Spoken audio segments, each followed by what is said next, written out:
Hello, kia ora everybody, and welcome to this video about the astrology of the week beginning Saturday the 29th of March until Sunday the 6th of April. My name is Fiona of Sun and Moon Calendar, and I make calendars for New Zealand and Australia, and this is astrology for New Zealand and Australia, or the Southern Hemisphere. We're in autumn now, coming to the end gradually in June, the end of our solar year, so we're adjusting the seasons for the Southern Hemisphere. In this video, I'm going to talk about the momentous moment of Neptune moving into Aries, which happens the day after this video comes out on Sunday or on Monday if you're in New Zealand, Sunday in Australia. But anyway, basically think Sunday night. Neptune moves into Aries. This is a once in a lifetime moment, although it's going to go back into Pisces once and then come back into Aries again in January. It's a big change that's going to last us until the late 2030s with Neptune in Aries. Okay, we also have the solar eclipse that's happening tonight after this video comes out, and that can bring fated changes in your life. And we have Saturn and Uranus in a closing sextile, and this is part of over the year we're going to feel this energy is going to be helping us with innovation and making innovation strong and structured so it can last into the future. Okay, so I'm going to start by talking with the moon phase that we're in, then we're going to go through the main events, and towards the end of the video I'll do an analysis of that solar eclipse new moon chart. Here we go. Let's talk first about the moon phase that we're in. Well, on the Saturday, the day that this video comes out, we are in a new lunar phase, and that is with the new moon in Aries, which is actually around about midnight on Saturday in Aotearoa, New Zealand, and earlier in the evening in Australia.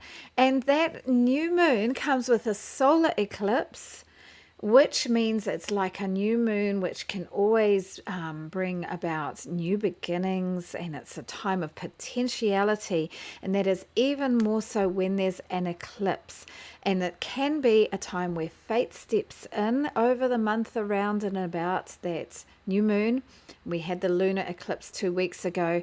Fate can step in and bring karmic changes to your life that turn your life direction around in the area of life that eclipse falls. And in this case, it's Aries. So if you know your birth chart, you'll be able to look up where Aries is in your birth chart, whether it's your second house, third house, fourth house. 1st to the 12th, there are 12 houses, and in some area of life there could be a karmic change coming your way. So take note of any clues about that, about what could be coming and developing from this new moon eclipse, the solar eclipse in Aries. But then we're on just a normal lunar phase. Every year we have this new moon, this Aries lunar month, and it's called different names in different cultures. And when we get to Saturday the 5th, we'll have the first quarter moon where the sun and moon are square to each other. And then we're going to have a full moon in the sign of Libra in the middle of April, and that is around about the time that Venus is turning direct, so that's pretty awesome. After that, we're going to have a lot more forward momentum with life. Anyway, that is the first full moon in 2 months that's not an eclipse. So it might not be quite as dramatic as the last month, which I think is a good thing. And then the last quarter moon on the 21st of April, and then the next new moon will be at the end of April in the sign of Taurus. So that is the moon phase that we're in with the new moon, the lunar month, in the sign of Aries. Let's look at this week's aspects and transits day by day.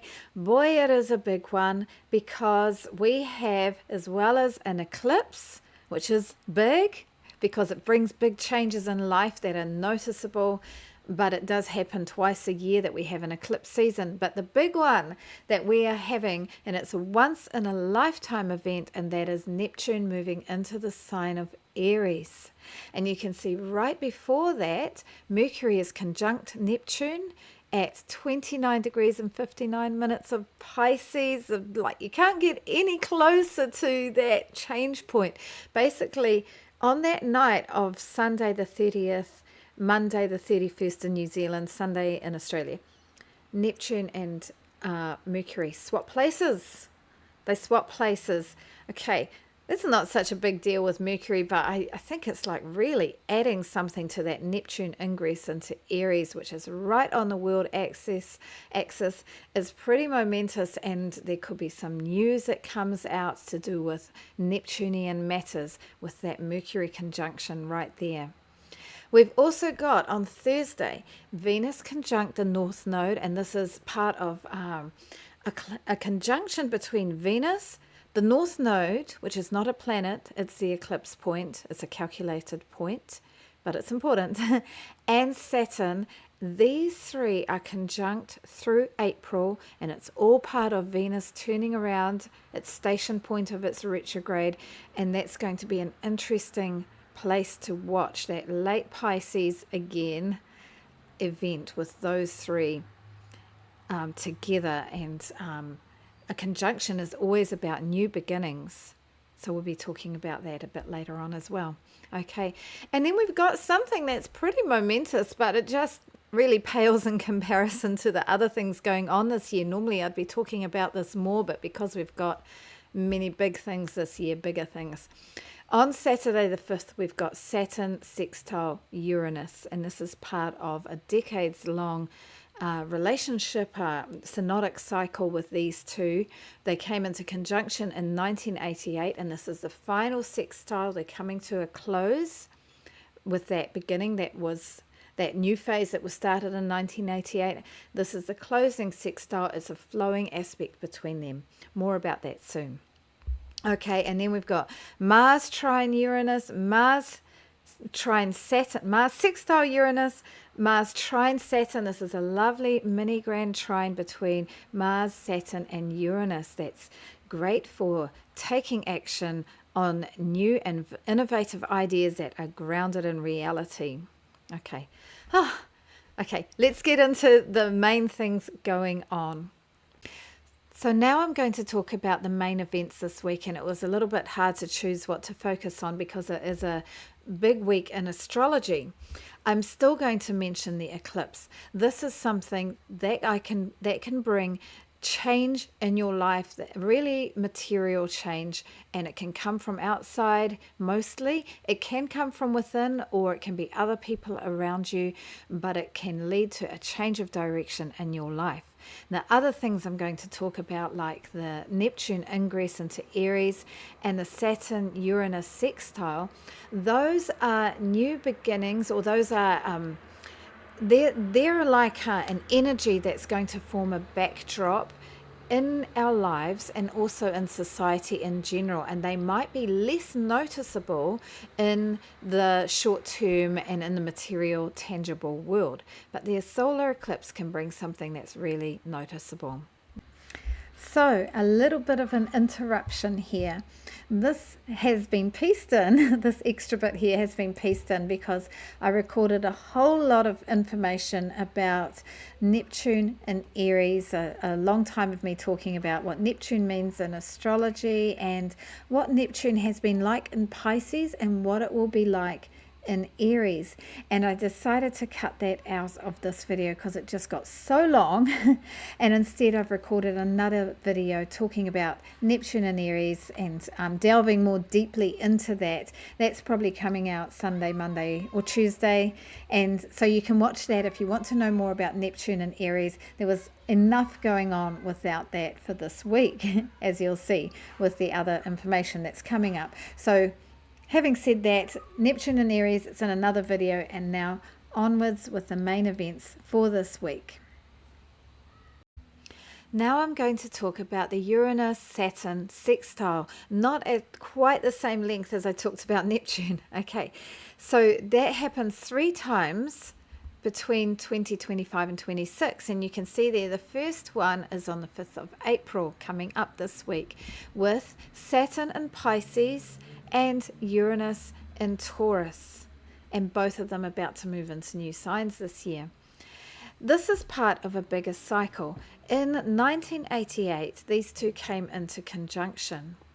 And then they had their first sextile, their opening sextile, in 1996-97. Saturn is about structures and long-term developments, and it is realistic and serious, and it works towards the future. And it is, as I've said many times, it's about hard work and discipline and slow rewards. Uranus is much more quick. It's about innovation and new and zingy ideas and technology, and also the masses. And I think that this synodic cycle between them that started in 1988 is to do with the internet.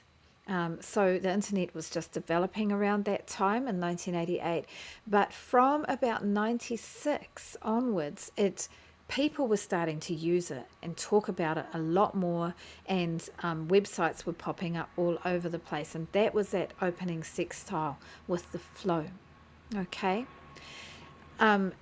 Then we had the square, and that is more of a tense aspect between them, because actually these two don't get on that well, really. Saturn is can be stuck in the mud, like stuck in tradition, very conservative, and Uranus is the opposite, wanting to break out of the old traditions and break free and awaken. And so when they are in a square aspect or an opposition aspect, those harder sides between the two come out.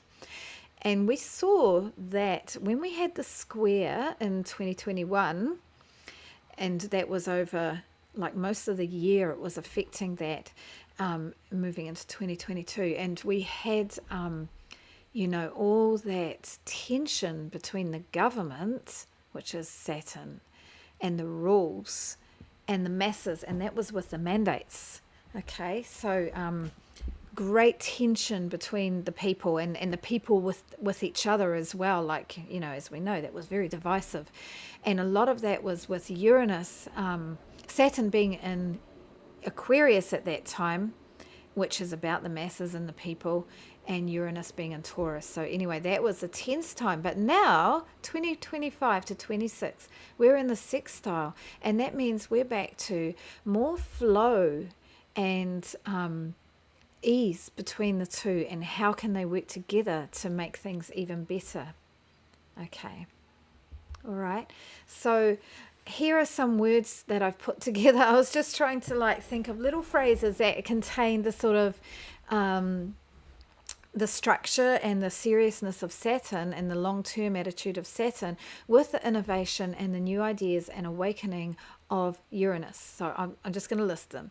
Serious rebellion, long awakening, innovation built to last, slow change, changes of tradition, mechanical inventions. Saturn is about hard materials and rock and metal. Old things repurposed in new ways, new ideas with traditional things. New ideas for caring for the earth with Uranus being in Taurus. The old and the young coming together. Maybe we can stop having that. The boomers versus the Generation X or Generation Z. Maybe they can make friends again. Quirky and traditional. And I was thinking of grandma core or grandpa core. I remember my daughter dressing up like she found in the Sunday market. She found an old forest green Kathmandu vest and it looked like an old grandpa would wear, who wears his pants right up to his waist, and he's got hair everywhere, big beard and glasses and a bit of a grumpy face. And I can just see her granddad, my dad, wearing this vest. But anyway, my daughter said, "Grandpa core, this is the way to look." And she goes around making it look kind of cool. So there's this quirkiness with Uranus, and there's the tradition with Saturn. And we might see those coming together in fashions even more over the next year. And quickly mentioning, we are still in Venus retrograde, so we are still revising our relationships, our money, our values, our sense of self-worth, how we relate with others. and we are still in Mercury retrograde, so we still need to be careful with our communications and expect that there's going to be delays and glitches and errors happening. And that finishes few on Monday the 7th of April, so that's great. And then we'll have less than a week, just going back to the Venus dates. Then Venus retrograde finishes on the 13th of April, and then finally we're out of that marathon of the retrogrades of the personal planets, which started on the 7th of December with Mars retrograde, and then it was that finished, then it was Venus retrograde and Mercury on top of Venus retrograde. So a really long time of these personal planet retrogrades that do affect us in our lives. So I'm sure you're feeling that you've been going back over things and things have been slow to develop, and there's been changes of decision and changes of feelings and energy, and things have been flushed out. There's been surprises that we needed to know about in order to move forward. After the 13th of April, we'll be moving forward more clearly with the normal ups and downs of life, but the only other retrogrades this year of the personal planets will be the next two Mercury retrogrades, which we have every year. So that it will be more forward momentum. I'm going to do a brief analysis of the new moon chart, the solar eclipse chart. And it just is good, even without looking at the aspects of the moon and the sun, to look at what's going on with the lineup of planets. Okay, so in fact, there isn't an aspect between the moon and the sun and any other planets apart from a loose sextile to Jupiter, which is nice, but it's very wide, so I'm not going to count it too much. All right, but you can see there the moon and the sun together on the way they've done this chart. It's 8:59 and 9 for the sun and moon, but anyway, just before they come into conjunction. The solar eclipse takes place just before that, so not quite at that same degree, but anyway, that's what it looks like. You can see the big pile up over here. And I don't know if you can see, but Saturn is in Pisces, the North Node is in Pisces, and Venus and Neptune and Mercury look like they're in Aries, but you can see they've got the sign of Pisces. Oh, actually, Mercury is in Aries, but about to move back into Pisces in its retrograde. But anyway, you can see how much energy there is in this part of the chart. So much in Pisces and then so much in Aries as well. Okay. But with the moon and the sun coming together, like whatever happens from the universe with the eclipse, it is still something where you can be thinking for yourself about what you want in the world, especially with the Aries energy, which is about, it's that childlike confidence. I want this, I want that. What do you want? And think about that with the new moon around Saturday night. Okay. Or in the few days around that. Okay, here we have Neptune and Mercury. I don't know how well you can see it with my rough circle oval there, but anyway, Neptune at 29 degrees 57 at the time of the new moon, and Mercury at 0 degrees of 28. This is just before, the day before Mercury moves into Pisces, meets Neptune in conjunction because it's going backwards, and then Neptune moves into the sign of Aries. So these two swap places, and we have this new era of Neptune in the sign of Aries. Okay, and here's another thing going on that I mentioned earlier.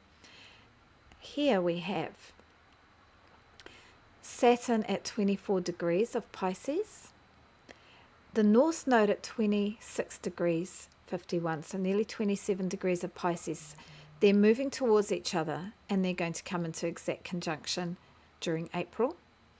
And Venus is at 28 degrees, just finished a conjunction with Neptune, which on the Thursday before this video you might have had a lovely floaty, dreamy, loving feeling with that, but lasting about a day. Anyway, Venus will go between these, and they'll basically be together through a lot of April, because Venus is very slow. It's slowing down to turn around with its retrograde, and it will be stationed direct.